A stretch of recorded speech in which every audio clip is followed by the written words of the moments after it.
తెలంగాణ నీటి హక్కులను కాలరాస్తే ఊరుకోబోమని తెలంగాణ ఉద్యమ తరహాలో పోరాడతామని హెచ్చరించారు. రేవంత్ ఏపీ ప్రభుత్వం చేతిలో కీలుబొమ్మలా మారారని విమర్శించారు. జీఆర్ఎంబీ ఎజెండాలోని 7 వివాదాస్పద అంశాలు పెట్టారన్నారు కేటీఆర్.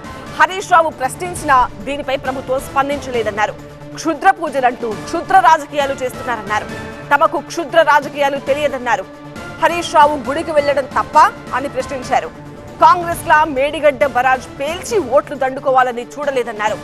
రాష్ట్రంలో 24 గంటల విద్యుత్ ఎక్కడైనా ఉందా అని కామెంట్ చేశారు.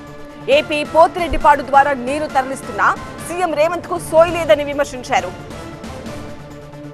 సీఎం రేవంత్ రెడ్డిపై విమర్శలు గుప్పించారు BRS working president KTR. CM Revanth దృష్టిలో భూమి అంటే రియల్ ఎస్టేట్ మాత్రమే అన్నారు. రైతుల పట్ల రేవంత్ కు కనీస పరిజ్ఞానం లేదన్నారు. తాము ముళ్లకర్రతో పొడిస్తే గానీ పంపులు ఆన్ చేయడం లేదన్నారు. ఈ ప్రభుత్వానికి ఎప్పుడు నీళ్లు ఎత్తిపోయాలో కూడా తెలియదన్నారు. హైదరాబాద్ లో ఒక్క ఇందిరమ్మ ఇల్లు కూడా కట్టలేదు అన్నారు కేటీఆర్. హిల్ట్ పాలసీ తీసుకొచ్చి 10,000 ఎకరాలు దానం చేస్తారా అని ప్రశ్నించారు. తమ ప్రభుత్వం వచ్చాక హిల్ట్ పాలసీ రద్దు చేస్తామన్నారు. హిల్ట్ పాలసీపై సెప్టెంబర్ నుంచి పోరాడతామన్నారు.